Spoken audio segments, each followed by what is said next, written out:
Check one, two. Hello? It's not making the noise. I think you're good now.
All right, good morning. Good, that's a little loud, ain't it?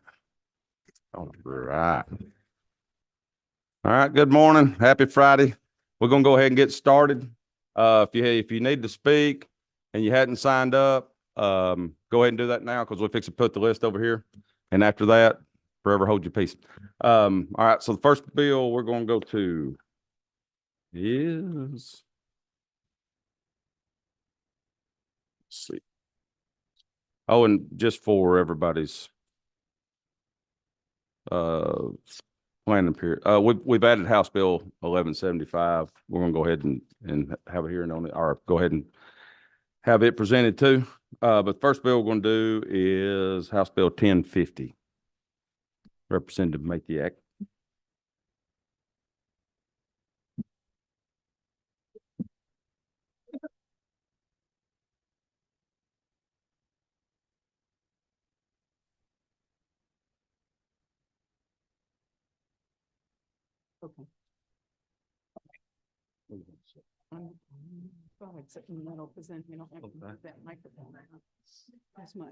Thank you, Mr. Chairman. Today, I'm bringing for your consideration House Bill 1050, and the LC number is LC 365764S.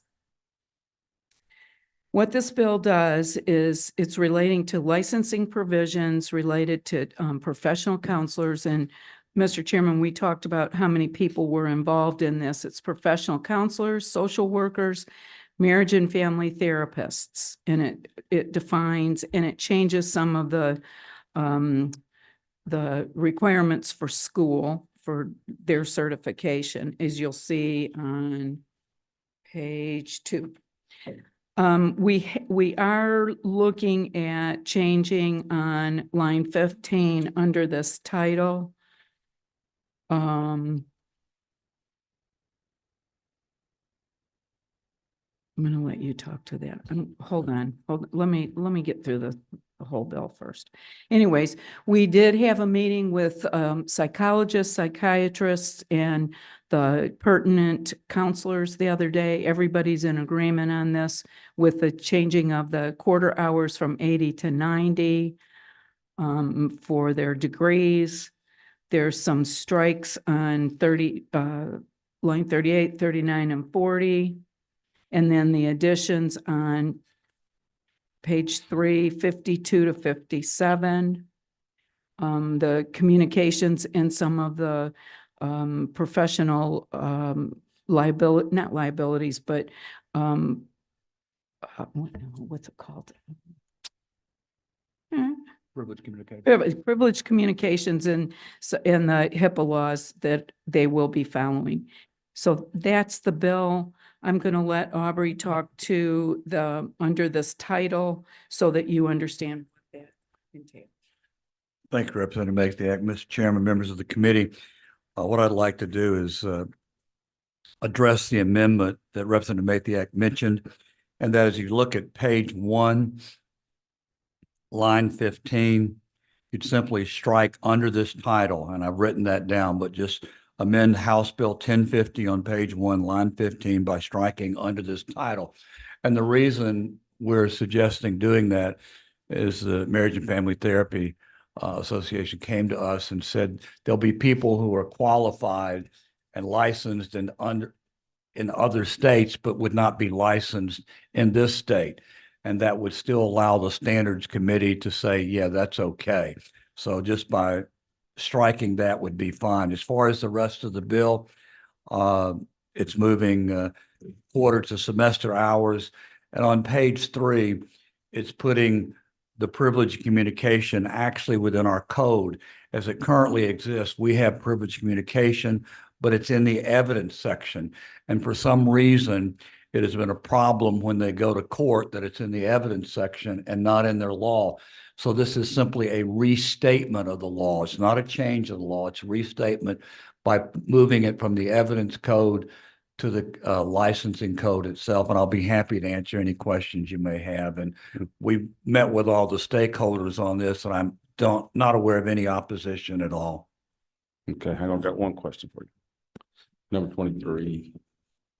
Thank you, Madam Chair, Aubrey. Look at lines 38 through 40. Just question, why strike the or, this extra here? What was the purpose of striking It's that part? redundant. If they have if they meet the requirements of having a master's degree and their doctorate, they've already met it. So that's it. If they've got a Okay. doctorate, they've got the master's. So it's just redundant. That's Okay. why.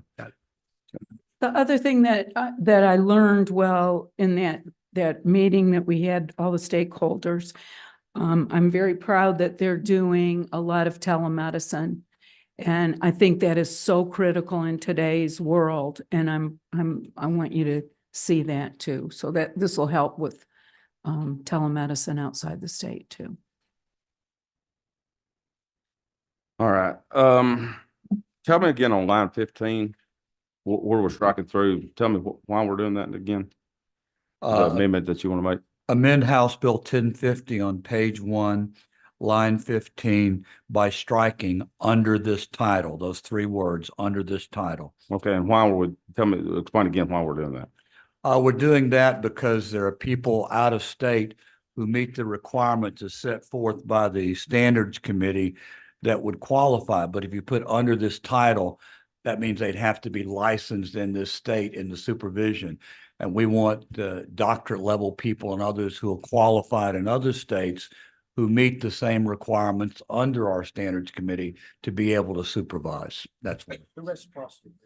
Well, that's what, is there a reciprocity agreement or a compact already? There are What- compacts with us. Yes, Okay. we did one of the first compacts. So how have they been doing it before now?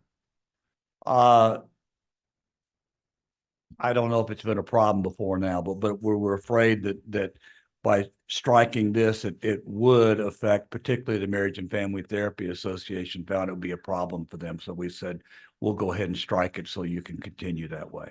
Okay. All right. Got any other questions? Got anybody that wants to speak on this bill? Somebody signed up? Well, Aubrey, you signed up, or you? Yes, is sir, that I've for already this? spoken. I'm fine. Okay. All right. And let's see. Elizabeth Applin, are you on this bill? Okay, go ahead.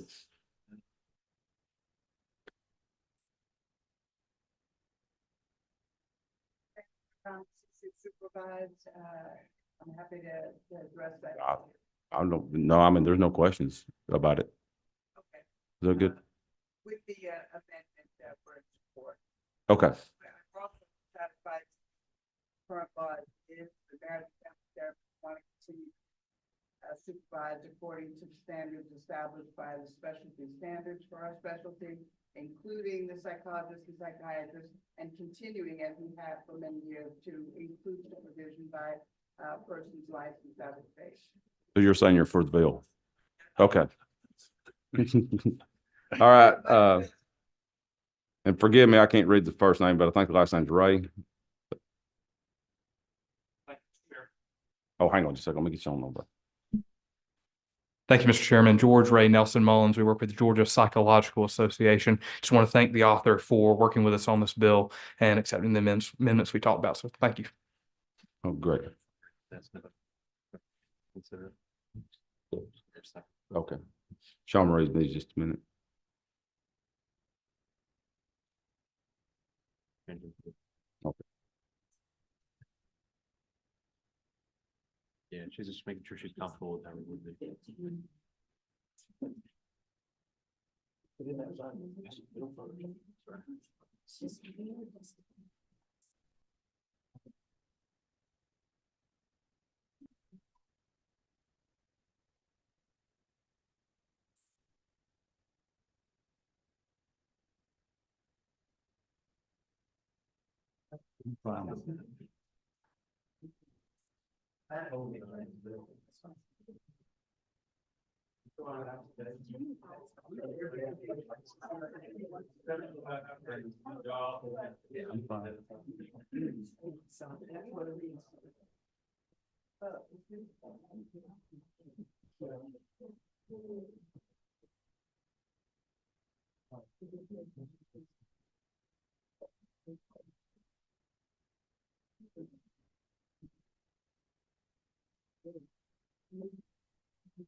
It's.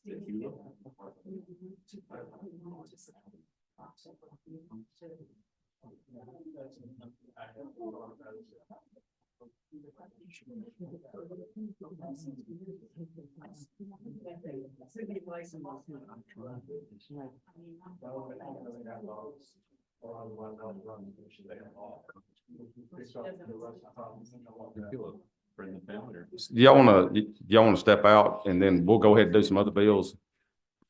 This is just hearing. If y'all get in a knockdown drag out there, just let me know, of course, send somebody out there to video it. You just want to do a hearing only on this? So, Oh, you were gonna vote? Oh, Yeah. Okay. Can we step out and come? yeah, back? go ahead and we'll go ahead and run some other bills. All right. Our next bill, where's my list then? All right, let's go ahead and do. That's what it's saying. Let's go ahead and do 1175. The Great American Chaz Can, Representative Chaz Can. Thank you, Mr. Chairman. I'm here to present House Bill 1175, that's LC 339612. And discuss with you why direct access to physical therapy is a better alternative than for patients in Georgia than the current form of restricted direct access. As I mentioned, we currently have a form of access called restricted direct access, but self-pay patients or those in the military have direct access already and have had for some time. Restricted direct access allows patients to directly seek out therapy services while waiting to see a doctor if needed. Here's kind of the key part. That amount of visits is currently capped at 8 visits or 21 days before having to stop and wait for a referral from their doctor to continue going to therapy. So at that point, their health insurer will typically require additional documentation from the physical therapist to prove medical necessity before more visits are granted. Physicians review that on the insurer side to determine whether there is necessity, and so the patient's having to go through 2 processes to continue seeking treatment. The physician referral aspect and the health insurer oversight are 2 separate steps a patient and provider must go through to continue physical therapy. This can be a burden for the patient. They're sometimes required to stop their treatment, wait for their appointment to get the go-ahead from their physician, and they see it as an unnecessarily bureaucratic form of doing business. For patients that can get in more easily, it's a lot easier for them. Who can get in quickly, it's less burdensome, obviously. For those that don't have a physician they can go see quickly, it's much more of a hurdle. There are times, of course, when the physician needs to be re-engaged with the patient, but PTs do have a doctoral level of training, and a large part of that work is focused on knowing when a patient is not functionally improving in these blood work, radiology, imaging, et cetera. PTs know their patients and spend a fair amount of time one-on-one. I can tell from firsthand experience. I recently had double knee replacement at the same time. I don't recommend doing that, but I had several visits with my physical therapist in order to regain knee strength, leg strength, and basically bending and moving it. But anyway, the PTs commonly identify warning signs that a patient is not improving through therapy and they need to re-engage with their physician or an unidentified or underlying issue that was remaining. The benefit of this change in this bill is that patients can continue their therapy regimen while waiting to see their doctor. So overall, what this bill does is streamline the process for a patient undergoing physical therapy to focus on treatment and removes an administrative step for the patient. The objective of the bill is more treatment for the patient, less paperwork. And if allowed, Mr. Chairman, I would like to defer to Lauren for some additional technical information. Okay. Thank you so much. And I understand that a lot of you are trying to get back to the districts, so we won't belabor the point. I know that we've spoken to a lot of you about why we feel this bill is helpful to patients and necessary to allow for continuity of care. I do have any technical information. I can provide information about the other states that allow this, of which there are many, but there is a legislator who's joined us to briefly make a statement in support because her family has personally had to deal with quite a bit of physical therapy after a traumatic injury. She's originally the therapist who brought us this initially. We're very grateful. She is a signer on the bill on this bipartisan issue. Representative Bentley, do you just want to make a statement or two in support? And then if there are any questions from the committee, I'm happy to answer those. Good afternoon, Mr. Chair and committee members. I stand this afternoon. I know it's late and I make it very quick, but I am in big support of House Bill 1175. As Lauren just stated, I don't know if many of you are aware that my late husband was in a really bad car accident in 2018, suffered a spinal cord injury, was paralyzed, and being down in deep rural Georgia, physical therapists were, they were awesome for us, and that's what we needed. And so again, I won't go so deep into the story, but it was a very, very challenging time for me, during his years of being in that wheelchair and couldn't walk and needing those physical therapists to help us, and the lack of doctors in our area. We really need this bill in rural Georgia for families that have gone through traumatic situations such as what I experienced from 2018 to 2021, and that was a long time. So I really hope that you do pass House Bill 1175. Thank you. Thank you.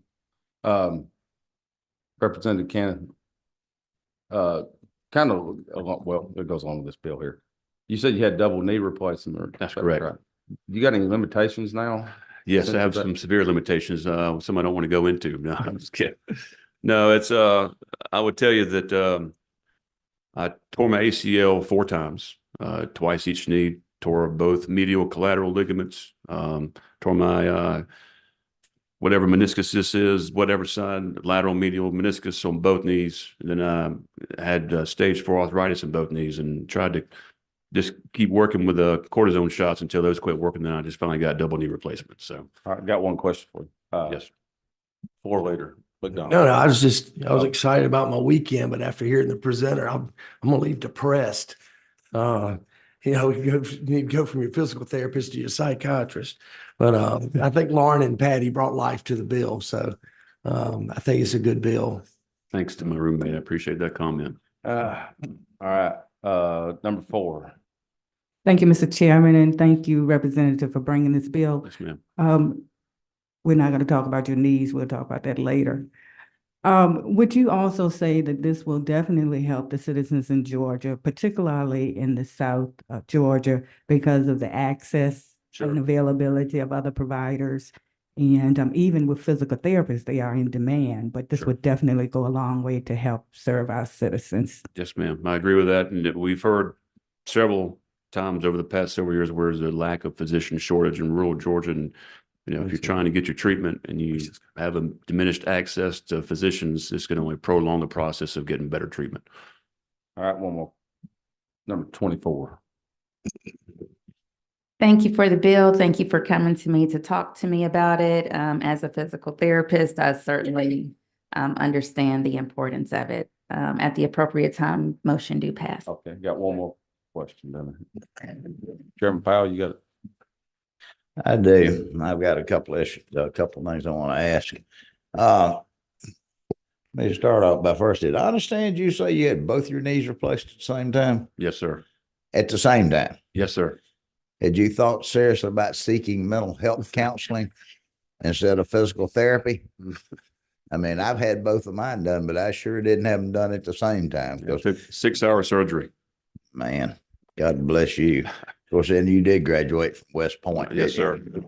All right, got a question, and I'm not sure. Maybe I don't quite understand. There's nothing in here that's going to mandate insurance to pay, is there? No, sir. So if an insurance carrier, if they if they disagree that you got to have a medical prescription from a doctor before they would pay, this doesn't have any effect of that. Yeah, so that's a great question. As I know many of you are likely aware from your committee work here, health plans still through plan design retain a lot of control in what is approved based on medical necessity. So that could be documentation from the patient, the PT, or their referring doctor, if that's something that the plan would require. And they have their own physicians internally who do that medical necessity review. They may say, based on this condition, you would get X amount of visits, check back in with us, let us know how you're feeling, and they can decide to approve more visits. But it's not just carte blanche. Like, it's not as many visits as you want. The plan still has a check on that. So are we saying that right now in the arts of physical therapy, that if you want to go to a physical therapist, you can't go to a physical therapist unless you have a doctor's excuse? So that's a really great question. And that actually speaks to the original bill that this is updating, which was House Bill 505 that was passed in 2015, sponsored by Sharon Cooper. That bill provided us with direct access with restrictions. So right now you can just kick it off and start with 8 visits. 8 visits, if you've been in an accident, which I know you're familiar, 8 visits is not going to get you quite that far. So at that point, you'd stop. You would provide, or you'd ask your referring physician to go back to PT, which 100% of the time they say yes. And then you would also have to get information to your health insurer about the medical necessity of the physical therapy. So there's kind of 2 checks for the patient.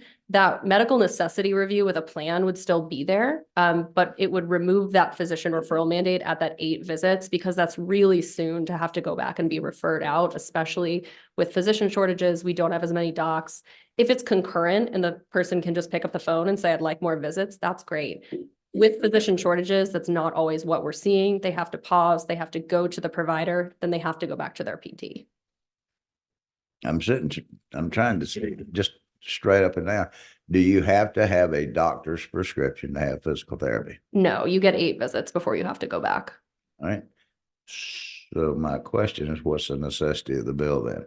The necessity of the bill is it's removing that check off after the 8 visits. So it doesn't require you to bounce back to your doctor to continue the therapy after the 8 visits. But if you don't have to have a doctor's permission, if that doctor is prescribed 8 visits and you don't think that's enough and you're going to self-pay, then you can still go to that physical therapist, can't you? I think Misha Maynor wants to add in some additional language. I think I'm explaining it improperly.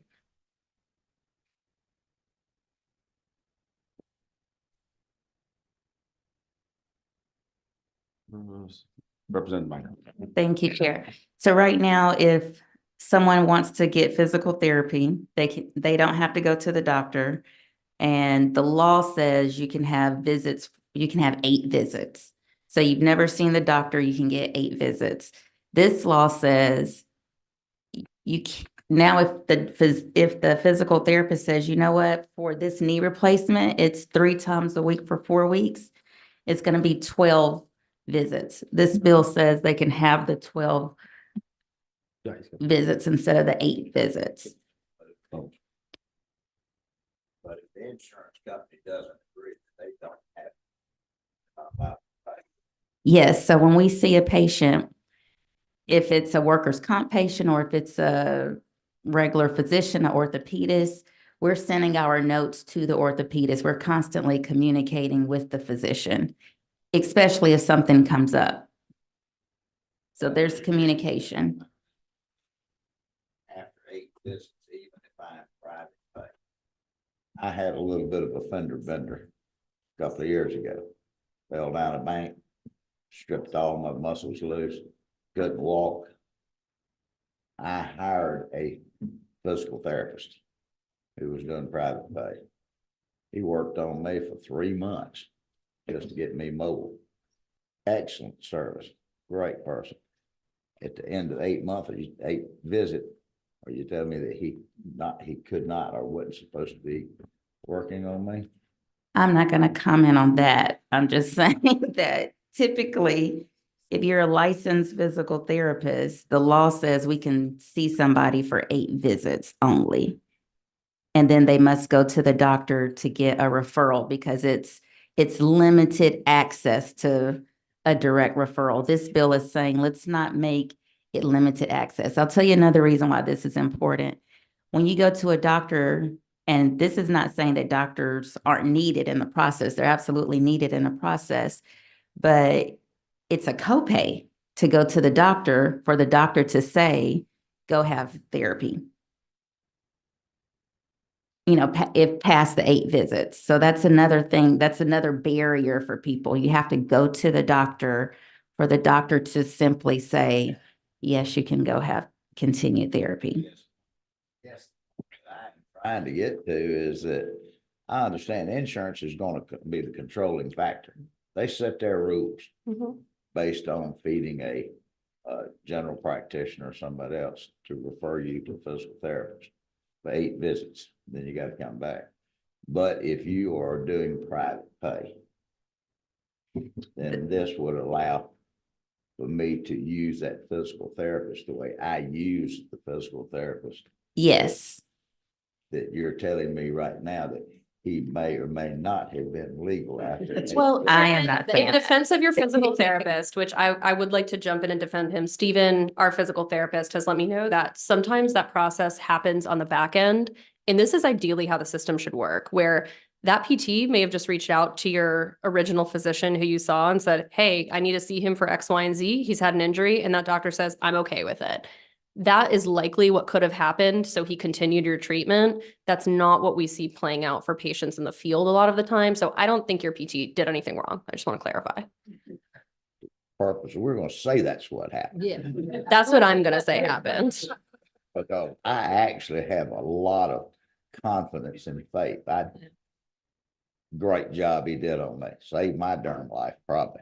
And that's But- continuity of care. And that's what we And, are aiming for here today. So to me, it looks to me like in this, the whole issue of this bill is that one, if we're not mandating to the insurance companies anything, because they're gonna set their rules based on whatever they decide before they're paying. Mm. If you're a private citizen and you're doing private pay, you ought to be able to go with this. And so now I understand it. Yeah. You've answered my question. Thank you. Thank you. And I'm so sorry for the confusion, Mr. Chairman. I think I was explaining it poorly. All right, got to call some more questions. Number 29. Oh, thank you, Mr. Chairman. I can tell you from personal experience of just having a knee replaced that it took more than 8 visits. I can also tell you that this is a patient access bill. I needed to go more than 8. My insurance company, to Chairman Powell's point, quit paying, but it's my choice to continue and pay because it's my knee, and that's what I did. So this is a good bill. This is a common sense bill, and it allows the patients to make some decisions when often they have none. And I will tell you, nobody's going to have knee therapy unless they have to have it because it is not fun. So.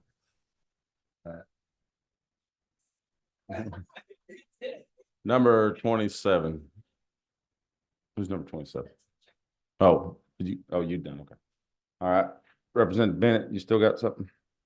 I just want to concur with everyone else. I'm sure your physical therapist is working within the licensure. The law has changed, going back to the limited access, and now there's an opportunity for direct access. So thank you so much. All right, what's the will of the committee? All right, got a motion. Do I have a second? Got a second? All right, motion second. All for the bill, say aye. Any opposed? All right, bill passes. Thank you. Have a good weekend. Thank you. All Thank you, right. Mr. Chairman.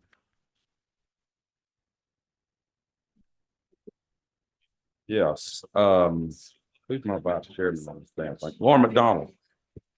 Run over here and run this deal while I run to the back.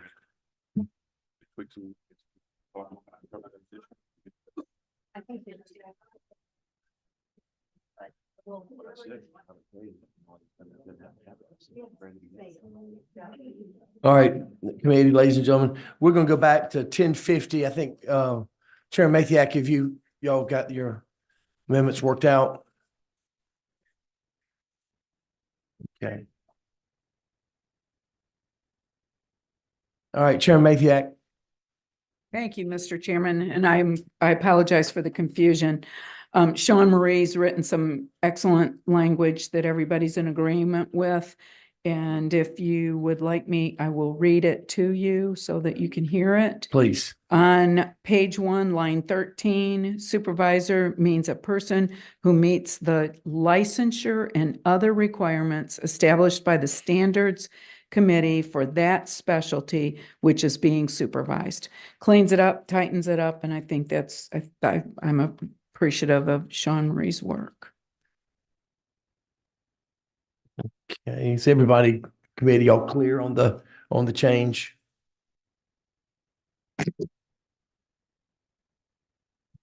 Okay. Any questions to Chairman Mathiak on the new language? Read that one more time, please, for the committee. Absolutely, sir.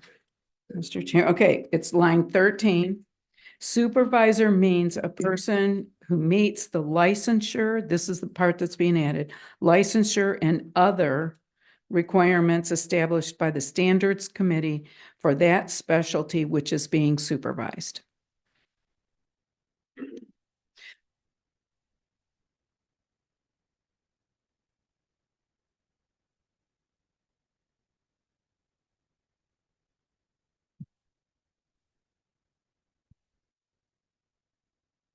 All right.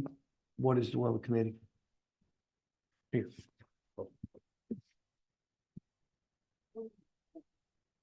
Okay. Motion to pass. Do I have it here a second? All right, got a first and a second. Who's it? Oh, yeah, you can't second there. Mr. Al. No, you're not on this committee. It's subcommittee.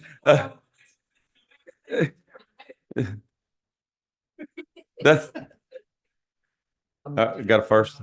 You got first and second. Now make a motion that. Need a second still. All right, so we got a motion, first and second on the bill. All right. So now it'll be time for the amendment. To hear a motion on the amendment. We got a second. All right, so the amendment got a first, second on it. So now we're going to vote as on the whole bill as amended. Crap. We're going to vote on it now. So got a first and second on the amendment.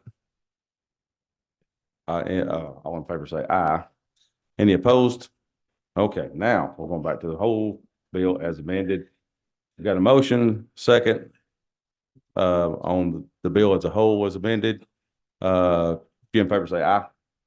If you're opposed, any opposed? No. All right. Thank you, sir, and I do apologize again. Thanks. All right. Thank you. Right, one more bill. Yeah. Appreciate it. House Bill 349.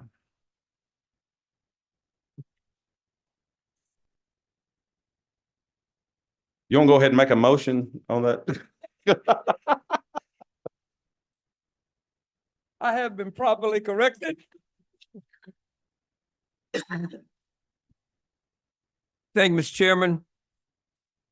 And members of the committee, I bring to you today substitute HB 349 LC 365711S.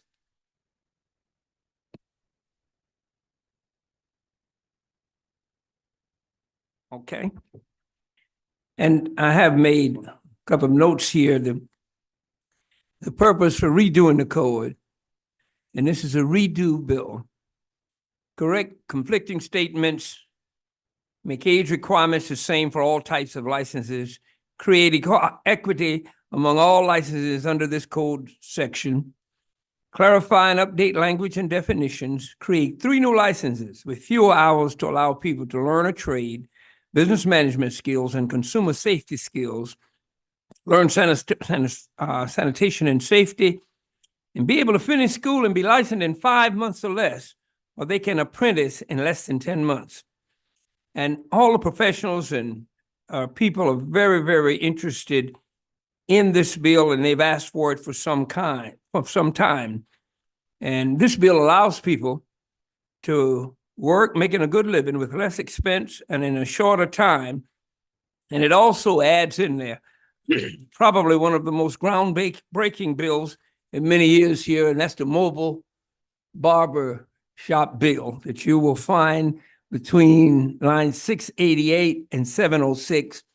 And none of the safety or health requirements have been waived for mobile barbering.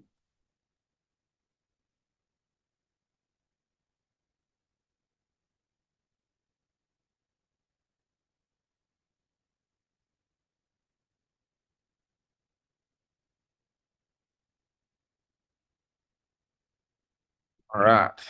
Well, so it's like what they do up in Congress is pass this, then see what's in it kind of deals.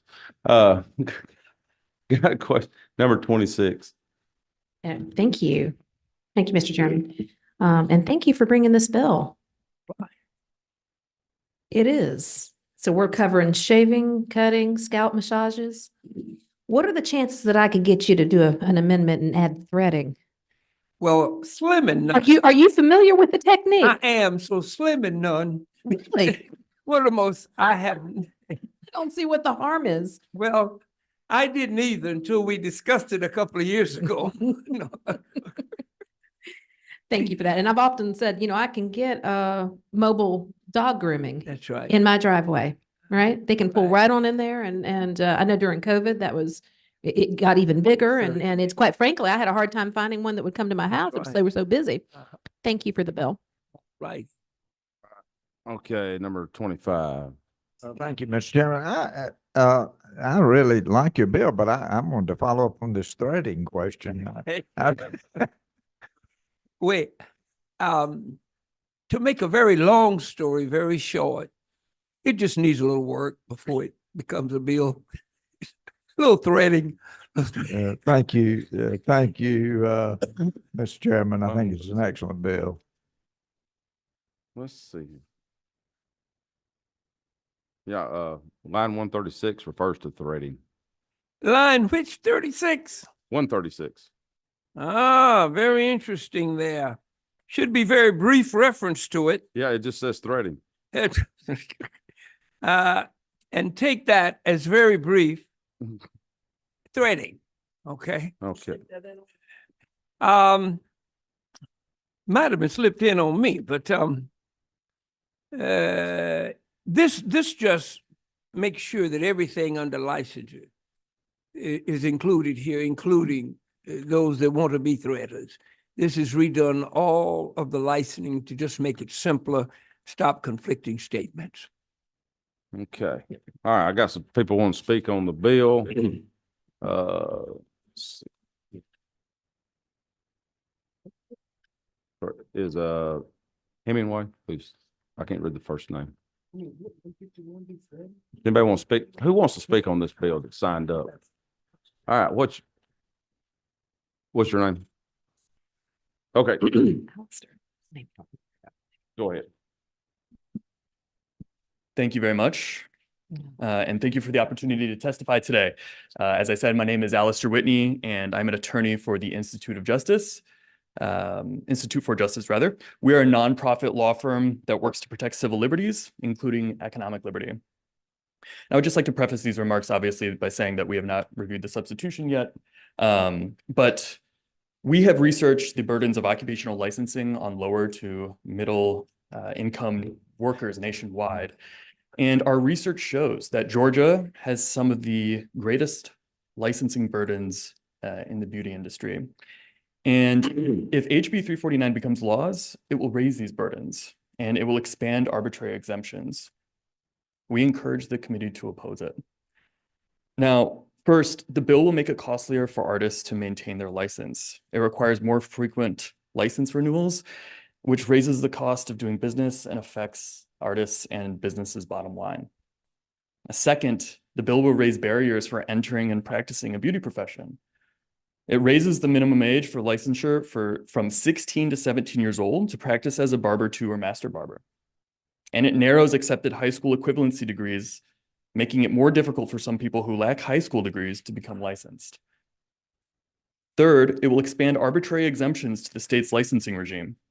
The state already exempts makeup application at retail locations and in the film industry. This bill expands these arbitrary exemptions to allow unlicensed individuals to apply makeup during special events and photo shoots, but not in other settings. While we support allowing makeup artists to apply makeup without a license, this should be a full exemption. The safety of this service and these services do not turn on the location or purpose for which it is being provided. This begs the question, if it is apparently safe enough to apply makeup at special events or photo shoots or at a department store makeup counter, why is it unsafe for someone to do the same thing in a beauty salon or to work as a freelance artist where they could have their own business and earn more income? There is a better way forward, and that is Senate Bill 354, which has passed the Senate and has also been referred to this committee. SB 354 removes licensing barriers for makeup artists and blow-dry hairstylists. It makes it easier for lower to middle income Georgians to enter a beauty profession without having to take on student loan debt that is difficult to pay back. SB 354 recognizes that applying makeup and blow-dry styling are safe practices. No dangerous chemicals are involved. In fact, 6 states fully and safely exempt blow-dry styling from licensure, and 13 states, including Georgia's neighbors, Mississippi and Florida, fully exempt makeup artists. Indeed, Georgia stands among just 2 other states in this country as having some of the steepest licensing requirements for makeup artists. SB 354 adopts best practices from the states that have fully exempted these workers from licensure. It builds off Georgia's successful 2006 reform, exempting hair braiding from licensure. This bill mostly benefits lower to middle income individuals who do not have the time or resources to attend traditional cosmetology programs, but have the training or talent to provide these in-demand services to Georgians. Georgia should make it easier, not harder, for folks wanting to work in these professions. We encourage you to oppose this bill and help give aspiring beauty professionals every opportunity to succeed in Georgia. Thank you very much for your time and consideration. A couple of questions. Who's carrying the bill, Senate Bill 354 over in the Senate? I do not have that information on. Okay. All right. And for a man that said he hadn't read this, you sure do have a lot of information about it. Well, the substitution. Okay. Yes. So you don't know if you oppose it or not because you hadn't read it to see what's been changed in it? No, we had read HB 349. Just with respect to the mobile barbering licensure provisions, we have not reviewed that. The mobile barbering part of it? Yes. Okay. All right. Thanks, sir. Thank you very much. What's your name? Did you sign up to speak? Okay. Just very brief. Have you signed up? On what?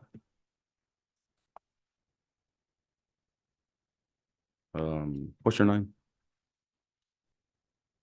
I don't have you on the list. Who's? Okay, well, we didn't get, nobody told us, signed up or anything for it. Okay, hang on. Go ahead. Hi, thank you, Dan, for letting me speak. My name is Jacqueline Hart, and I'm with Americans for Prosperity, Georgia. And I just want to echo some concerns that were previously spoken from Institute for Justice, and just allow for more time to review the new language that's in this bill. As my previous speaker also relayed, I've read HB 349, and we're also very supportive of the mobile barbershop aspect that's been included in that. My counterpart, Tony West, spoke to that in committee. We're very excited for that legislation. But again, I just want to raise some concerns as there is an excellent Senate bill that is crossing over into this House and has bipartisan support in the House as it passed. SB 354 sponsored by Senator Larry Walker. Again, I just want to raise some concerns with the language I've seen and I have read from this legislation as essentially the training hours for becoming a barber, hair designer, and estheticians would remain the same. And for what I've seen, there's also still some additional burdens for getting a license. And so we appreciate the language that's in SB 354 because we can clearly see that it does actually make a change for Georgians that are wanting to get back to work and get to work faster for their families. For this, we just have concerns on exactly what this would accomplish and how this would help artists in the industry right now. So Dan, I would just like to encourage more time to review this legislation and to see exactly what the language presented before us accomplishes. Dan, thank you so much. I think we all got that. I think we're going to do a hearing only on this because none of us got to see this yet. You want about 3 minutes? Can you do that? Or you just want to speak? Go ahead.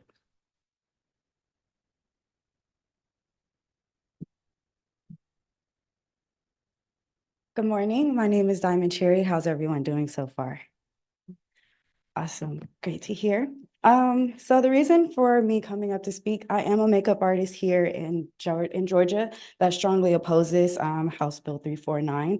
The bill passed, this bill, if passed, would impose unnecessary training requirements and financial burdens on makeup artists such as myself, and limiting my ability to practice our art and earn a living within the state. As a makeup artist, my passion lies in enhancing the natural beauty of clients through makeup application. I have honed my skills through years of practice and experience, and I believe that my work speaks for itself. However, under HB 349, I would be required to complete 1,000 hours of training, which is both unnecessary and impractical for someone in my field. In a pitiful effort to let me do my job, this bill does allow artists to apply makeup without the 1,000-hour license, but only for special events. Instead of basing limits on poorly defined location restrictions, the state should base them on health and safety. And if retail and film industries are permitted to offer these services, we should be able to do so as well. I urge you to consider the impact that HB 349 would have on makeup artists and other beauty professionals who rely on their skills and creativity to earn a living. Instead of creating unnecessary barriers, let us work together to create a regulatory environment that supports and uplifts all members of the beauty industry. Your colleagues in the Senate have passed the bill in SB 354, which does just that. Unlike this bill in front of you today, SB 354 provides a safe, simple alternative that would free me up to do the art I love to do. So please stand with artists like me and vote no today. And I thank you for considering my testimony this morning. Thank you. Thank you. Representative Alwin. Thank you, Mr. Chairman. I would like to state that the Cosmetology Board has endorsed this substitute and solidly in favor of it. And Ms. Hawkins obviously got detained, but she was prepared to come and testify for it. Ms. Kay Hawkins. Okay. Okay. All right. Well, like I said, this hearing only, we'll get her in next week. Okay. Figure out what day we want to get.